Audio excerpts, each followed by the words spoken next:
อ้าวไพ่น่ะใช่คือบ่จื้อเฮ้คำว่านี่ดูมาพี่เป็นไข่ถึงไข่บ่มาพี่มาพี่มานั่งง่ายพี่ไข่เข้ามาวันเมื่อไงมันมามันมาเนี่ยเห็นไหมไม่ได้เห็นแต่เหิงแล้วเนาะเอฟซีเป็นกระถางไทยอยู่ไปใช้นี่ว่าเนาะโมป้าไปจิตเบิ้งก้อนว่านะจะได้ติดป้ายข้างแน่บ้านนี้เนาะเจ้าบัวบ่มีเรียกยังก็อยู่ขึ้นตอนไหนถ้าเมื่อเหิงเติมมันมีงานแถวบ้านมีงานบ้างเอฟซีเป็นกระถางไทยอยู่ได้น้องพลอยไปใช้ไปทันนะคือบุญหินน้องพลอยแน่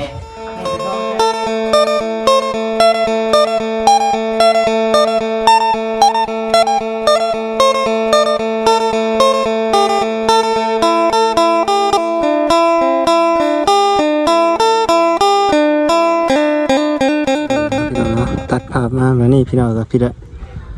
ไปอยู่กันน้องเสือทองเด้อพี่น้องเด้อเนาะวันนี้ก็ได้มาทางไหนก็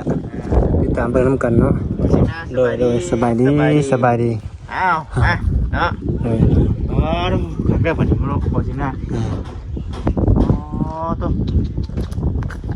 พอถึงวันนี้เนาะแล้ววันแล้วเนี่ยวันนี้เปิดรูปไง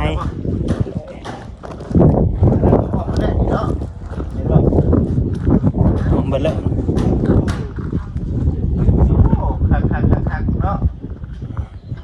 เตือนแล้วเบิ่งแล้วพี่น้องเลยเนาะเดี๋ยวแต่ข้างในว่าซั่นข้างในปุ๊บเนาะเดินได้เบิ่งก่อนบ่ได้มาหลายมื้อแล้วพี่น้องเนาะก่อนอื่นก็สบายดีสวัสดีพี่น้อง FC กันเบ้อสุคนเด้อพี่น้องเด้อเนาะสบายดีสบายดีโอ้ของสุดท้ายได้นี่เนาะนั่นนี่ก็ผสมปูนอยู่ในขั้นตอนของการเทคานห้องเนาะโอ้ขัดเลยน้องจ้อยนี่สร้างส่วนผสมนะน้องจ้อยเนาะส่วนผสมนี่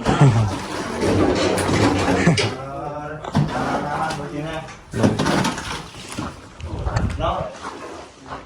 เทหักกระเทนี่เนี่ยมันที่ว่าอะไรหักกระเทนี่เดือดว่าคันน่ะนั่นนะนี่แล้วง่ายๆเกิดตลาดเนาะตัวนี้นี่คือจะเอาเขาเทคานเนี่ยคือเขาก่อขึ้นเลยนะตัวนี้นะจะงานด้วยจะงานหอบเร็วมาเนาะ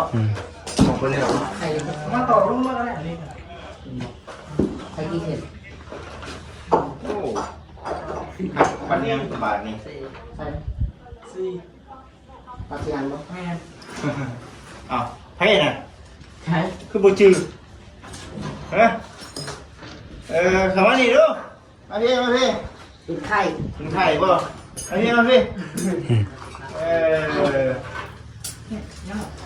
าพี่มานั่งง่ายพี่ไข่เข้ามาวันเมื่อไงมันมามันมาเนี่ยมาน้องมองอยู่ไม่รู้ว่ามาเนี่ยแต่ไหนมาเนี่ยวันนี้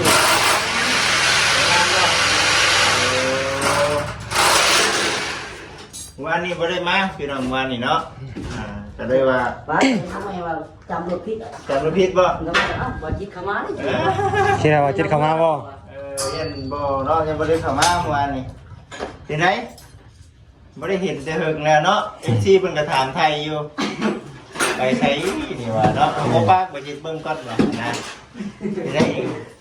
ติดป้ายข้างแน่บ้านนี้เนาะเจ้าบัวบ่มีเรียกยังก็อยู่ขึ้นตอนไหนถ้าเมื่อเหิงเติมมันมีงานแถวบ้านมีงานบ้างเอฟซีเป็นกระถางไทยอยู่ได้น้องพลอยไปใช้ไปทันนะคือบุญหินน้องพลอยแน่น้องถือทองใช้ในราชาพอนะลงไปและคือว่านะครับยังเร็วครั้งนี้แล้วเรียกว่านะเร็วครั้งแล้วนี่จะว่านี่แหละพี่น้องเลยเนาะคนคายเวียกเนาะน้องพลอยก็ได้ FC ถามไทยอยู่เนาะโอเคนั่นแหละน้องเอ้ยนี่ยังก็ช่วยกันให้เรียกเห็นแล้วเนาะ FC เป็นกระถามไทยอยู่เนาะแล้วน้องพลอยอู้งานบ่ว่าซั่นน่ะนะ หลักเมื่อแล้วว่า หนักมือแล้วเนาะหนักบ่ได้เด้น่ะกลุ่มทีมยังหลายครับน่ะคนออกนี่แหละเนาะ ยังใช่คนออกเอ้ยเนาะ คนอีกเนาะ ใส่น้ำหรือว่าอะไรวะยังไงเนาะ ยังไม่ มีอยู่ ยังระบบน้ำเนาะถ้ากันไหนได้เลยบ่ถ้ากันนอนอยู่ห้องไหนยังบ่ได้บ่น้องสระนอนห้องไหน อ่ะ นอนห้องไหนหมายไว้เลยบ่ บ่ได้เรือนไข่ คือดีว่าห้องนี้บ่ได้ก็ต้องเป็นเปิดกับมีใช่ได้ยังกุมลายอยู่คือดีว่าสิลงกลเนาะ หมดลงแล้วที บ่ลงแล้วก็หมายคือเราพุ่นแล้วเนาะ น้องจ้อยได้มาถามว่าน้องจ้อย จ้อยประธานจะนอนห้องไหนจะห้องบ่จะนอนห้องไหนกันแท้ห้องใกล้ๆพี่บ่ ตอนนี้ยังประจำอยู่น้องจอยอยู่เรา จำเลยครับ นอนกัน นอนกันนอนห้องเดียวกันได้พี่น้องเว้ยเนาะ มันให้หมัดละเมออยู่ เดี๋ยวได้เมื่อไหร่ครับหาสาวว่า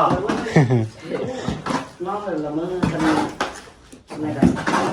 เนาะ น้องที่เล่นมาหมัดละเมอว่าคนเดียว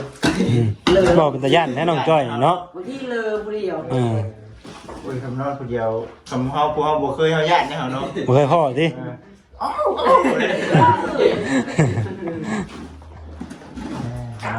นะมันอยู่กันหลายคนนะมันเป็นหันเป็นนี่จึงปุ๊บกันเอากันทันเนาะนี่กันอยู่ในขั้นตอนของการตัวนี้เขาตั้งโบกแก้วป่ะเนาะตัวนี้ บ่ บ่ได้ตั้งบ่ตัวนี้ ก่อนเลย ก่อนเลยเนาะตัวนี้เนาะเพราะว่าตัวนี้เขามีแล้วเนาะเขามีข้างนอกได้โอ้ทางในได้สั่นทางในมาใส่ก็ได้เลย ฮะฮะน้องบ่เอา สามถูกมากว่าใช่ไหมแค่เป็นอีกหนึ่งเนาะโอ้ไม่จับเป็นจะได้กันครับ มันก็ยัง ยังอยู่ในขั้นตอนไหน สีครับเล็กนะ เด็กเวิร์ดบอก เอามาใส่ตัวทีมแล้ว ไม่น้องเอาที่เนาะน้องมาแล้วเนาะน้องมาแล้วเขาหยุดได้บอกเวิร์ดเด็กแล้ว สวย ประมาณ10 เซนเนาะทางสังเกตว่าบอกด้วยว่าจะไหนก็ไปเซ็นกันทางมาโอ้เผื่อของเราของเราอีกเนาะเอากองน้ำอีกเด็ก สีไหนสี ประมาณเติบอยู่ประมาณ10พุ่นแหละเห็นทางสังเกตว่ามันน่ะเนาะ ยังแต่เทคานบ่เคยน้องสระ สีค่ะ เทคานอะไรก็เนาะ ในการแล้วก็ก็ต้องใส่คือเขา ต้องใส่ได้คือกันเนาะเอามีแต่ว่าเบิ่งไปสิเนาะเบิ่งไปนั่นกันแต่ว่าบล็อกของน้องอันน่ะถวยทองพ่อบ่คนน้องกล้าพออยู่บ่ หน่อยพอก ล้าพอเนาะ ยังไงอยู่ปะ ยังไหนอยู่บ่เบิ่งดูกะเบิ่งพอบ่พ่อลอยก็ได้ น้อยด้วยนะเนาะ สัก200-300เนาะ ไปเอาเราจะ400 500 มันเอามาบ่ ขึ้นแล้ววะขึ้นแล้ววะ ยังขาดได้ปะ แต่มองเนาะ เล็กตาขึ้นมาแล้ว คือนั่นเนาะไอ้นี่ก็พูนมันบ่ โดยปูนเป็น คืนละ อยู่ละมอง ตีนหน่อยนะ แต่บ่ ตีนหน่อย ใส่เต็งคือกันว่านั่นกันมาวัดบ่กินนี่ ลง ไปมาวัด ท่านหมอ ลงวัดละ ไปหาท่านหมอเลยเนาะเนาะเอาพี่รองไอ้ตัวนี้จะอยู่ในขั้นตอนของการมัดเด็กสิทีคายบื้นเพื่อนเนาะแบบนี้เนาะ มอจิว่าจิกอคือน้องหลับต้อง เอา แล้วก็อยู่นอกเล็ก ไป เศ ก่อ ษ อยู่บ่ เล็กเศษมันหลายเล็กที่ว่าของเห็ดแบบเด็กครับเด็กของลงมา คือ คอย ของ เรา เจ้า จะตั้งโค้งของน้ำนะ ได้เลขที่ไปแล้วสองทางเนาะ ย่างเอามาเทก้อนเดี๋ยวจะทองเอาไปเบิด นั่นได้เนาะเบิดแล้ววันนี้เนาะน้องคณะถือท่องกันเบิดแล้ววันนี้มีแต่ก่อตัวนี้แหละตัวนี้เนี่ยคือสิเป็นมืดพุ่นทางสิได้ก่ออีก ดูไว้ข้างมันเห็น เพื่อคันมันแข็งเนาะ แข็ง เบิดไปพี่น้องเลย แม่ที่สุดที่ตรงนั้น ว่าแต่เช้าเนาะเห็นข้อมียังเด็กยังนั่นอยู่ได้นอนคนเดียว ยัง ยัง ก็ซ่อน เป็นผีบ่น้องเอ้ยที่เพิ่นถามอยู่บ่แม่นผีบ่ คันทีก็โดดน้ำลายน้ำลายทิ้ง เนาะ เกิดอยู่แล้ว ใส่เขาเดิมเนาะ บ่เป็นนั่นมันน่าจะมีจุดด่าง แม่นบ่ ยัง ในวันยังทันเตะเลยนะเนาะคือยังเดือมมันยังแบบมันใสเลยนะ เจ็บไปแล้วเป็นพี เจ็บบนเอาดิ เจ็บเดินว่าเป็นปีมันจะเจ็บห้อนเนาะ เปะป อยู่ ลา ไร่เนาะมันเป็น เนาะยังเป่าอยู่บ่ดิ มันจะอยู่ ยังมัดดิคือ น้องจ้อยหัวว่าน้องจ้อย ไม่เห็นเนาะ ให้เห็นแต่ลำคอ ก็ต้องหลอกสิวะ มันคือกันไหนเมื่อนะทุกเจ้าต้องเอิ้นมันคนละแบบเอิ้นว่าฝีมันผีเด้กับผีน่ะคือนั่นเนาะอันนี้ฝีเป็นฝี จะเป็นก้อนเป็นหมูตาสลาอันนี้ นี่ เนาะ แม่นพี่ก็เคยบอกผีกันแล้วโมเมนต์นี้มาชันเนาะต้องเล่นผีอยู่จ้ะ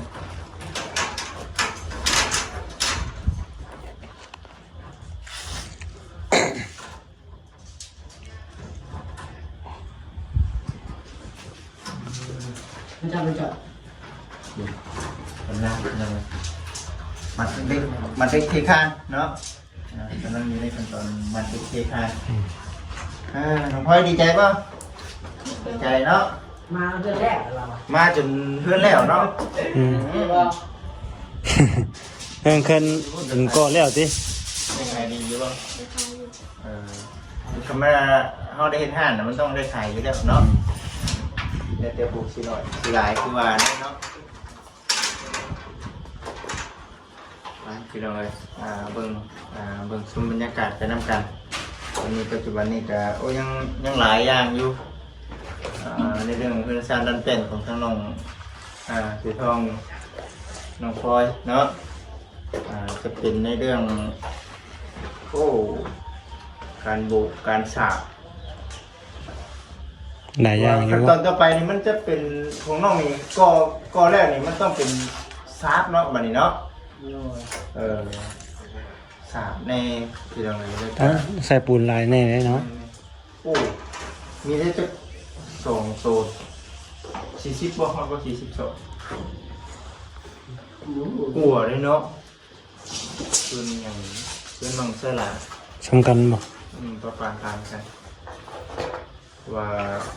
โอ้ยังใช้ปูนลายอยู่นี่เนาะ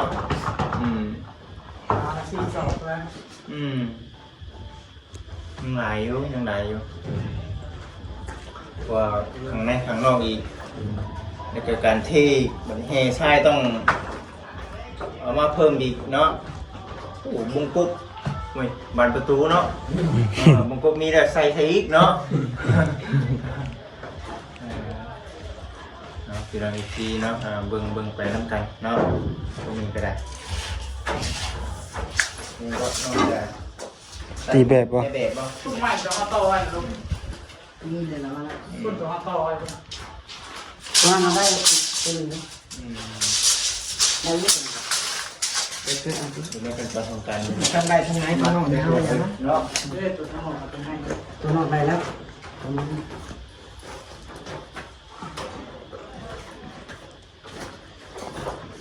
ได้เดือน3 เดือน2 6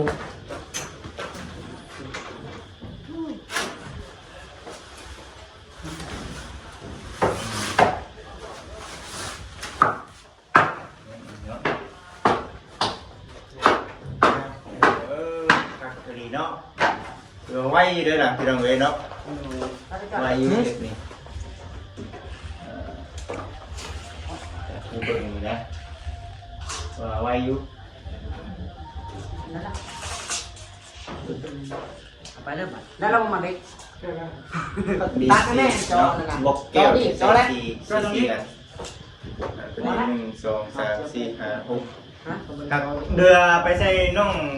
ถือทองน้องเสละ โดยยังจะแจ้ง พอดีเลยเนาะพอดีเลยไปใส่น้อง ข้างในบนข้างนอก ตัวของน้องเสละเขาก็จะไม่ได้ซื้ออีกตัวเป็นแดงนี่พี่น้องไอ้ตัวนี้ เจ้าอันนี้ ได้ป่ะเนาะมีเด็กเดี๋ยวผม เป็นแฟน คือเลยบ่มันแล้ว มันเด้อแล้วมั้ง ข้างในก็ตัวนี้ต้อง มันแต่ปูเนาะ ปูจะปู ทั้งหน้าทั้งหลังนี่เบิด เป็นลงเลยเนาะลองหัวได้น้องนั่นนี่เข้าไปอุ้ย ไล่ฟังเข็มเงี้ยเนาะเออ เฮ้ย กับผ่านเดียวคือมือโค้ง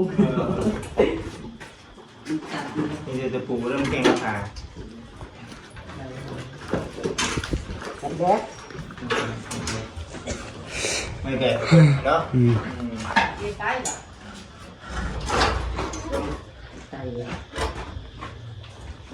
เขาไปจะบูได้มาทอดได้บูบูได้แล้วบูทอดมันข้าวต้องบูได้ก็รุมอ่ะถึงเดือนได้ละ ตะปูใส่รถสักทีใส่รถ ต้องถอนตะปูก่อนนะบัดเนาะ ร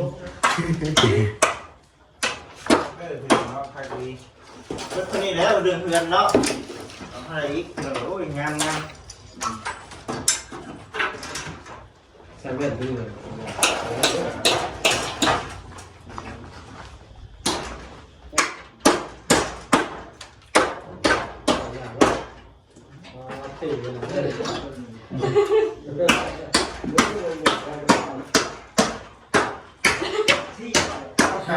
การนั้นบ้าง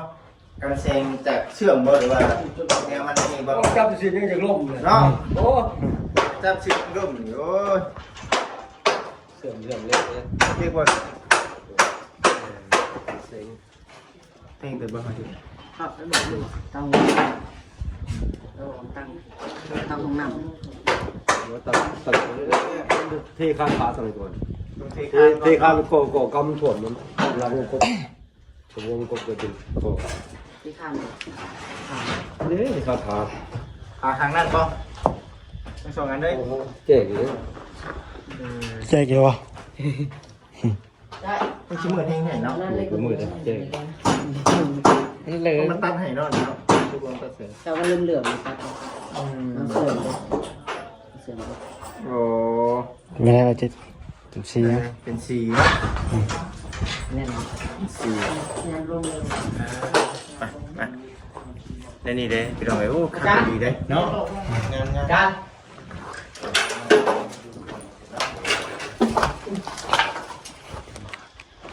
พี่น้องเนาะโอเคแล้วพี่น้องเด้อเนาะ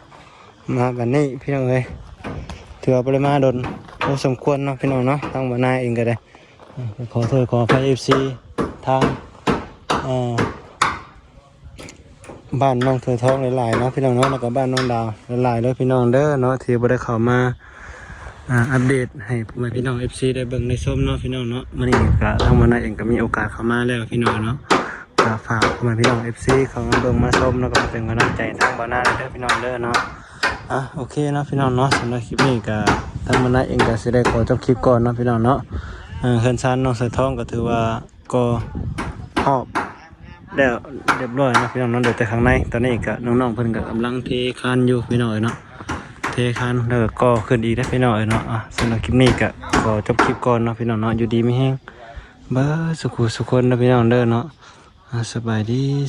พี่น้อง